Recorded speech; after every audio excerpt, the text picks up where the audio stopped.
Hello दोस्तों, आप सबका स्वागत है मेरे चैनल पे। आज मैं अल्ट्रा वेजी 2 की स्टोरी को कंटिन्यू करने जा रहा हूँ। दोस्तों, इस स्टोरी के ओरिजिनल राइटर है कॉल मी ARJ एंड उनके चैनल से जुड़े सारे लिंक्स मैंने डिस्क्रिप्शन में दे दिए हैं, तो चाहिए एंड उन्हें अपना पूरा सपोर्ट दिखाइए।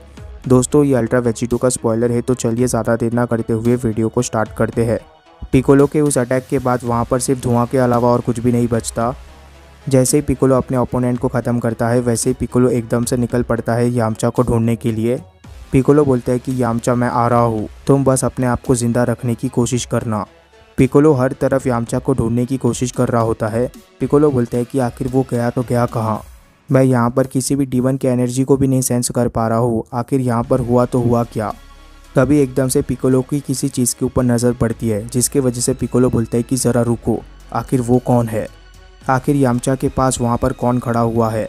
पिकोलो को काफ़ी दूर से एक अजीब सी परछाई दिखती है जो कि यामचा के पास खड़ी हुई होती है, और पिकोलो को समझ में नहीं आ रहा होता कि आखिर वो शख्स है कौन।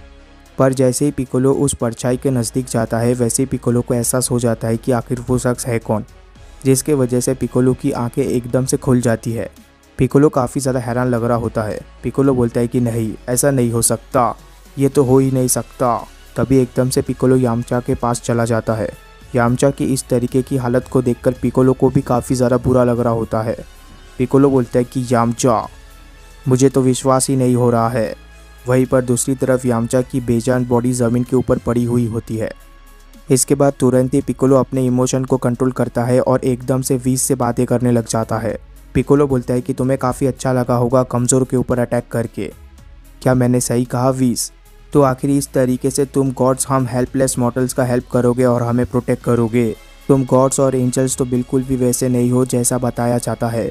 मुझे लगता था कि गॉड्स और एंजल्स का काम है यूनिवर्स की रक्षा करना, पर तुम लोग तो बिल्कुल भी ऐसे नहीं हो। और शायद मुझे इस बारे में पता होना चाहिए था।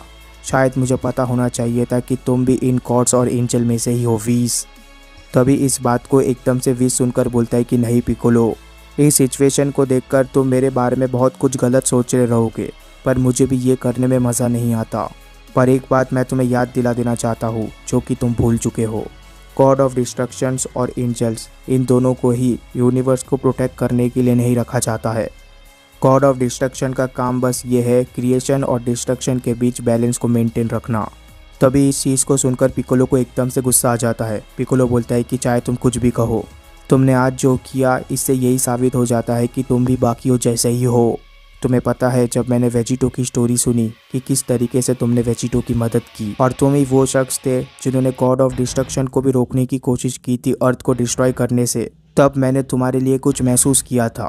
पता है मैंने क्या महसूस किया था? मैंने महसूस किया था रिस्पेक्ट, लव तुम्हारे लिए। पर यहाँ पर तुम इस सिचुएशन में रह के अपने आप को भी और मुझे गलत साबित करने में लगे हुए हो।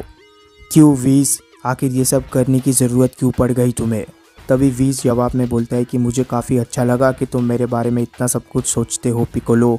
मैं तो मॉर्टल्स को बहुत ही जल्दी ये बताने जा रहा हूँ कि मॉर्टल्स को अपनी जगह नहीं भूलनी चाहिए, और जल्दी मॉर्टल्स को ये पता लगेगा कि जब वो अपने से बड़ों को चैलेंज करते हैं तो उनका हाल क्या होता है।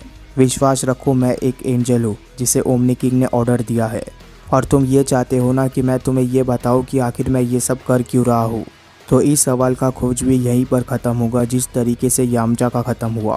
तुम उस एक्सप्लेनेशन को सुनने के लिए ज़िंदा नहीं बचोगे। अभी तो मैं तुमसे माफ़ी मांगने से ज़्यादा और कुछ मांग भी नहीं सकता। तभी ये सुनकर पिकोलो बोलता है कि तो तुम्हें ऐसा लगता है? तुम्हें पता है वीस, अगर तुम मुझसे यही सब बातें कुछ टाइम पहले कहते तो शायद मेरे ऊपर कुछ फ़र्क भी पड़ता, पर अब तुम्हारे बातों का और तुम्हारे पावर का कोई भी फ़र्क नहीं पड़ने वाला मेरे ऊपर। और वैसे भी काफ़ी वक्त बीत चुका है जब हम दोनों मिले नहीं, तो इसीलिए इस बात को जान लो, मैं काफ़ी सारे चेंजेस से गुजर चुका हूँ, और जल्दी तुम्हें उस चीज़ की कीमत चुकानी होगी जो तुमने यामचा के साथ की। जैसे पिकोलो ऐसा बोलता है, वैसे ही पिकोलो एकदम से पावर अप करने लग जाता है। पिकोलो का ऑरा एकदम से तेज़ हो जाता है और पिकोलो ट्रांसफॉर्म होने लग जाता है। पिकोलो के ट्रांसफॉर्मेशन से इतनी ज़्यादा एनर्जी आ रही होती है कि एक बहुत बड़ा ब्लास्ट होता है, और इस ब्लास्ट के बाद ये रिवील हो जाता है कि पिकोलो ट्रांसफॉर्म हो चुका है ऑरेंज पिकोलो में। इस फॉर्म में ट्रांसफॉर्म होने की वजह से पिकोलो की ताकत और स्पीड दुगनी हो जाती है, जिस चीज़ का एहसास वीस को भी हो जाता है। वीस इस तरीके के ट्रांसफॉर्मेशन को देखकर हैरान लग रहा होता है। वीस बोलता है कि ये तो काफ़ी इंटरेस्टिंग बात है। क्या नेमिकियंस ने भी ताकत बढ़ाने का रास्ता ढूंढ लिया है? क्या अब नेमेकियंस भी किसी तरीके से खुद के पास डिवाइन की रख सकते हैं? तो इसका मतलब ये है कि यूनिवर्स में सिर्फ सेयंस ही नहीं है जिनके पास पोटेंशियल होता है, और इससे ये भी साबित हो जाता है कि यूनिवर्स में सिर्फ सेयंस ही नहीं है जिनको ख़त्म करना है हमें। विस का ये सेंटेंस ख़त्म हुआ ही होता है कि तभी एकदम से पिकोलो विस के ऊपर अटैक कर देता है। पिकोलो काफ़ी तेज़ी से विस के पास पहुंच जाता है और पिकोलो एक ज़बरदस्त अटैक कर देता है विस के ऊपर, पर विस काफ़ी आसानी से उस अटैक को डॉज कर देता है, जिस चीज़ को देखकर पिकोलो काफ़ी ज़्यादा हैरान लग रहा होता है। विस बोलता है कि शायद तुम चेंज हो चुके हो, पर क्या तुमने मेरे चेंजेस को नोटिस किया है? मेरे चेंज को नोटिस करने के लिए तुम्हें बस मेरे आंखों में देखना था। मेरे अंदर आए हुए बदलाव तुमसे ज़्यादा बेहतर है पिकोलो। और जैसे ही विस ऐसा बोलता है वैसे ही विस एकदम से अटैक कर देता है पिकोलो के ऊपर, और इसी के साथ ये स्पॉइलर खत्म हो जाता है। इसके बाद क्या हुआ ये हम तब जानेंगे जब इसका चैप्टर आएगा। तब तक के लिए चैनल को सब्सक्राइब कर देना, वीडियो को लाइक कर देना। Goodbye, take care, thank you.